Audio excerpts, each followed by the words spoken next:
Welcome back to the channel, folks, for an absolute banger. That's right, round of 16, and we're already delivering the big punches here. It's Core versus Anatan in a single elimination, best of 3 in the third round of the midweek muster. Anatan, in the blue, takes to his signature pick. He's never looked so cozy as he does on the top of an elephant. It is the Delhi Sultanate, and Core, of course, it had to be the English. If it's not HRE, if it's not Rus, it's English. This guy has some mains, whether he'll admit it or not, and this is where he most definitely feels at home. A tough matchup, though. English versus Delhi. If you play those 2 TC boom type builds, Delhi are going to eat you up for breakfast, lunch, and dinner. So instead, Core is looking to gobble up what he can first. He moves out to the deer to open the game, and I'm wondering what the intent is going to be here. Fast castle wouldn't make a lot of sense with how exposed you are. I imagine we're going to be getting Abbey of Kings here. I don't know if you want to be playing into Council Hall up against Delhi. Map is going to be Scarguard, by the way, guys. I'm expecting Dome of Faith to be coming out of the Delhi here. Scarguard is a map that has copious amounts of deer. In fact, there are 74 deer on the map in total, 10 sheep, no fish. The water simply exists for later access to boar, gold, stone, relics, and a sacred site. And maybe trade if you're feeling up to it. So yeah, really unique design, very different. So if anyone was looking at this going, why didn't they pick Chinese or Zhuji? Where's the Japanese pick? Like, this is Holy Island, right? It's not. Water matters in the mid-late game. A very unique and polarizing experience because no other map in AoE 4 provides this type of game flow. And let's give you the Abbey of Kings. Yeah, I thought he might do it a bit more aggressively placed, though. The reason is that you could stay out on the deer because your villagers will heal, right? But I guess he just wants to keep it near the TC because reality is if the Ghazi see that, they'll come out here harass. You'll never be able to use it for the heal. And we don't have any stone gathering, so this is going to be 1 TC play. Ooh, is this the Mass Horseman English build? It might be. That's a really cool idea, if so. Mass Horseman makes a lot of sense here, guys, because you play Mass Horseman with the king and you heal. So, like, usually Horseman will just lose to Ghazi, right? Ghazi are just better ponies. But with the healing aura, you can just poke, move away, poke, move away. Delhi with Dome of Faith will also have healing. Their healing just doesn't scale as well, right? Because although you can build a lot of scholars, they're still going to focus on healing 1 by 1. If you're up to 30 Horsemen, English are going to heal them all. If they're all injured, they're all going to be healed at the same time, at the same rate. So I'm noticing some heavy favorability towards Anatan here. Not really surprised. I mean, Anatan definitely from a competitive standpoint has looked like the better player at the moment. On top of that, this opening game, Delhi versus English, you guys have seen a lot of Delhi versus English recently, and it is rare that the English aren't the ones getting crushed. And funnily, a lot of the time they don't even get to the point where it's an elephant doing the crushing. Outpost going up. I think this is fast castle. It's kind of cool, actually. He's still got the sheep underneath the TC, so that's 1,000 food there. He's still got one on the deer, but he's gathering from it right now. Wait, no, it's just delayed 2 TC. He didn't get the wood, though, so he's getting stone first, then going back for wood. That is going to make his intent obvious, which means he's going to struggle to get a good TC. I don't think this map is friendly towards the idea of delayed secondary TCs if you want a lot of resources, unless you earn it, right? Because you'd have to come out here. This is so far away from your base.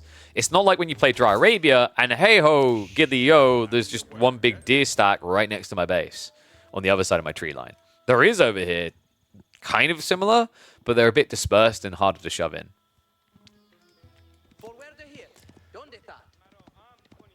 Is in placement? Okay, that makes more sense. You're right. Yeah. Sorry. You're right. I didn't see that you didn't add the mine camp. You guys keep me honest. I appreciate that. Yeah, so this is just raw fast castle. The question then is it going to be White Tower King's... I think it has to be King's Palace, right? Your opponent isn't big enough to really dive double TC to kind of punish you. So although you have that similar issue I said about a really good TC, it's at least your tech up as well, so it has a bit more value to it. Is there a world in which he tries to drop the TC here? I'm hesitating to say yes, just because Ghazi don't care about short bows. And these villagers, if they use shivs, you could probably get away with the TC being that loose from your landmark. But against Horsemen with short bows, it just doesn't work. So likely, we'll be seeing Core drop the TC maybe on the tree line here. He might try to reach out a little bit towards the deer, but nothing too adventurous. Pro Scout should be coming in soon for Anatan. So remember, he's going to have a lot of safe food. So although Core is going to have a timing here with the fast castle into likely knights, it will be very hard to kill economy, as Anatan should have everything safely hunkered inside of his TC range.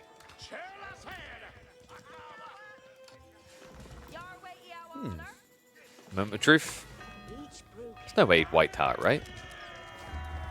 I just don't think there's anything here to really claim for a White Tower. Maybe the double tree line, but 6 Ghazi, right? It has to be the King's Palace. I mean, where else would the king stay? Oh my god, he's going White Tower. So this is an unfamiliar sight these days. This used to kind of work with the bigger production speed. Remember, it used to be 100% faster. They recently nerfed it to 75% faster. And the idea with the 100% faster is that you're meant to mass knights. You are going to mass knights. It's just going to be notably slower than it used to be.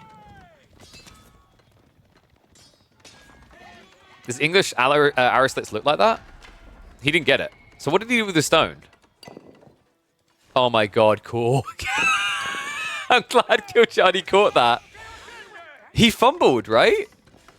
Did he accidentally... I think he accidentally failed to drop off the stone and gathered a different resource. Yeah, he messed up the drop-off.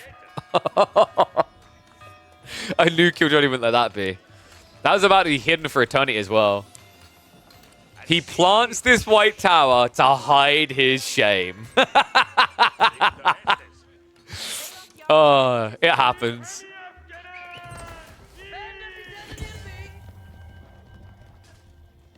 Looks like the king in the meantime now upgraded is going to try to block the scholar from capping the sides. Anatan, does he just rush the age up now? In theory, I mean, it makes a lot of sense, right? While you can. I don't think massing Ghazi does you any favors against knights here. He has got the Sacred Sites locked in. He's got Dock coming. That's a really smart move. Just get in position for the Sacred Site. You could even think about building a mosque on the island so that you never lose these relics in the mid-game. More likely, he'll just send the scholars out, though.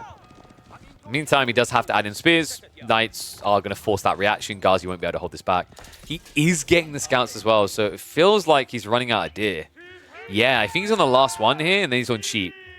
He's dropped 2 over here. Okay, so he's got 3 deer in total, but it's going to be harder and harder to get deer with these knights now arriving. So this is just a reaction to that. He's going to have to grab as much of the carcasses as he can before Core gets to like 7 or 8 knights.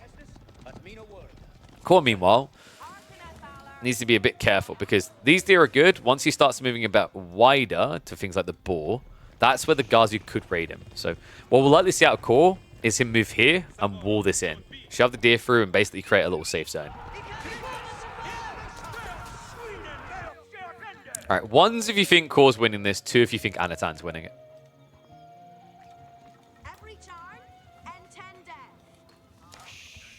I mean, I know when he gets that tech up, spears aren't going to really give you any true value, right? Like, it'll be a good counter to the knights, but you're not looking for that House of Learning. You kind of want to get to tier 3 as soon as possible so you can start exploiting the true units that you benefit from. A little bit of division there. Some 2s, but also some 1s. That's what we like to see. It's funny, like, we get this so quickly you get it even in the round of 16 where you already have these matchups that feel like they could go either way so frequently. In fact, it's very rare that in the round of 16 we don't have a matchup currently where it doesn't feel quite balanced already, which is impressive. Sacred Sites are at least being protected. Anatan is gathering a lot of gold off of this. Core needs to get away from knights. This is tricky, right? Like, he even needs to go for relics or get a better comp. Knights make sense when you're trying to create space, but until he's got that dock up, which he's now going for, it doesn't really give him anything. He needs an economy booster, because usually when you play English, you're either 2 TC already or you're going King's Palace. This White Tower choice means he doesn't really have any scaling. That's why you're seeing him now going to the monastery. Tricky part is Anatan can already be in position. He's already scouting out where the relics are, so he knows what to yoink. In fact, he's going to start by getting the Sacred Site before he gets the age up. This is a really cool timing. Anatan will get the capture, and then he can garrison and immediately pick up a relic. This is looking really good for Anachad.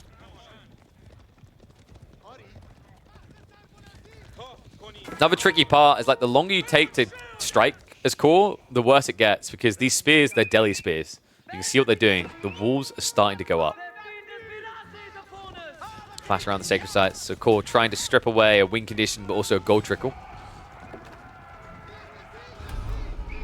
Although Anatan reluctant to give it up. He still wants to try and get some extra cheddar. Not the ideal way to do it here. So it is enough to scare him. Core hesitant to take the fight here. He just tries to run away, and the sacred site gets captured again. Anatan starts the timer. Starts the tech up. Compounder Defender is going to be the choice in this game. Pretty smart, right? This is a little bit like Coastal Cliffs in terms of accessibility, right? Unless your opponent wants to go hard into the sea, they're going to be playing that thin side of the map. So you could go for a double keep drop and just try to run down the timer now. Because so far, Core's issue, his mistake at this stage now, he didn't get raid damage in. He's still only playing knights. Walls are almost up. Spears Ghazi are trying to get in position. You see Core's desperation setting in here. He needs to attack, and he knows it. Ghazi, love that maneuvering. He's not giving him entry. He's like, you got a pass, you got a ticket? No, get the hell out. Tech up complete. Core does no damage with that raid. Can't even begin the raid. I wouldn't even call that a raid. I'd call that maybe a raid. Because it's definitely, in terms of ranking, no A grade in there. He doesn't win that one. Warlow coming through. Anatan a little bit ambitious there. We'll have to back away. A little bit of overextension. Core able to punish it, though. Yeah, not enough spears. This is problematic. Remember, if you do not kill these knights, they will heal. They essentially have chivalry. Core finally realizing that he's been maybe circling around the issue when he needs to commit. Crossbows are now here, though. More spears are coming. And Core, a good fight. He wipes the Ghazi. However, Anatan already has started pumping the crossbows.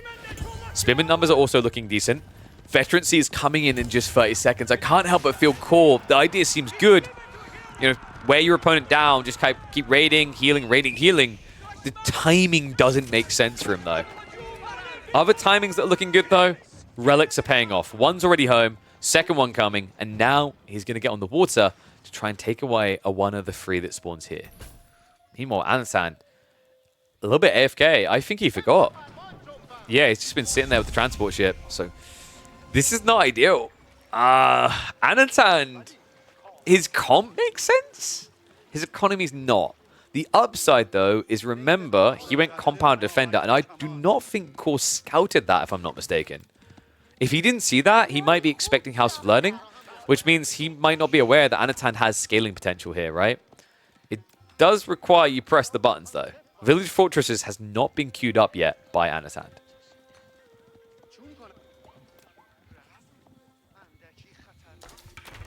But, you know what? While I would give him a -1 for that, you give him plus 10 points for this, right? We have a War Elephant. I stand by my statements that the elephants, what is the counter? I mean, you could argue maybe Fighterman Castle, if they ever get Imperial, it's just game over. But these bad boys are tough. Lombo's not going to handle it well. 5 ranged armor, default. Men-at-Arms, definitely not going to have a field day. Knights, obviously directly countered due to the anti-cav damage on top. And the splash, it just means these bulked men-at-arms suffer. You get to Imperials even worse, because it used to be you just get a solid amount of extra health, so although you still lose the exchange, you do a bit more damage before dying. Now, with the tusk damage being at 50, getting +4 armor doesn't really sound that impactful. I'm talking as if we're going to get to Imperial. Anatan says no. He's marching in. Core starts to pull away with the villagers. We'll lose 2. There's going to be a chase as well, so Spearman's sticking on their target. The crossbows dive in looking for the army. Good eye to Timer Chief, though, and a few kills. And does back off before it gets a bit too expensive. Meanwhile, the Knights on standby because the walls are up. There's no easy raid point here. Just going to try to cycle out, but the other issue is, you know, there's not even easy things to do to cut, right? It's just a constant line of spears and crossbows. Both units are counters to Knights. Scouts are going to get an early warning about this. A weak wall has been found by Core. Spears are rallying home to defend that.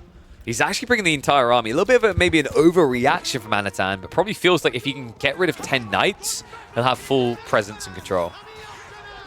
That's coming. The rewall. Oh, the rewall! Anatan! He can't quite get it. Oh, you crafty son of a gun.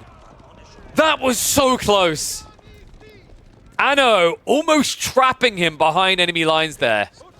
I cannot believe that. The cheek of it. Core quick reaction to get away from it. Now just trying to block the Pro Scouts play, dragging food away that he might need to consider. So at this stage, I think the only option is going to be farms. Elephant Arise, and that is bad news for Core. You just don't have a clear answer. He's now scaling the crossbows, but even crossbows, man, like think of what the damage is, right? You do pretty healthy 22 damage, right? Wait, yeah, 22, my brain. But this unit has 850 health and 7 ranged armor. All of a sudden, 22 damage doesn't really sound impressive, right? This is the difference. Like, if you think about it, yeah, elephants are expensive, but you know, by comparison, free knights, right? By comparison, free knights, the difference there is like when they're all charging in, you could probably snipe one of those knights with a few crossbows before they reach you. Elephants are admittedly slower, but they also just don't die.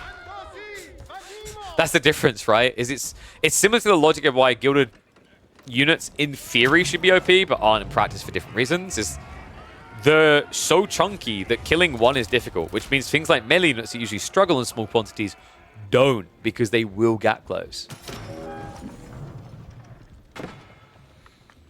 Armorclad now on the way, so cool. I mean, it's Armorclad for 5 men-at-arms. I don't even know if you'd want to scale men-at-arms if you could.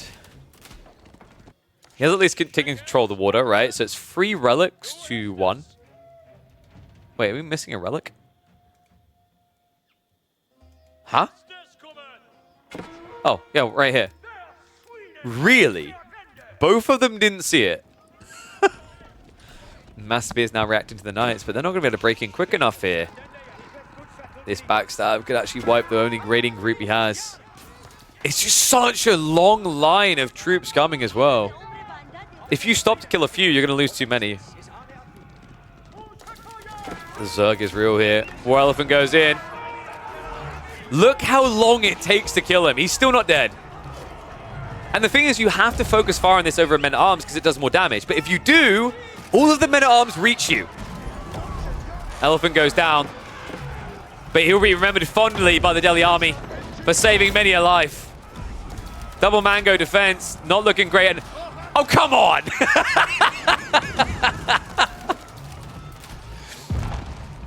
The Anno GG is back again. Oh, this boy is feeling himself this week. Oh, I'm kind of curious though, Anno. I didn't see this in the semi-finals last week. Cool opening game, though. You just saw a different way that English can be played. Take note, it may have still ended in defeat, but looked better than these 2 TC builds. Let me know what you think in the comments. And also, let me know if you think Anatan should make this his thing, or if it's maybe already been done too many times. I'll catch you all in the next video.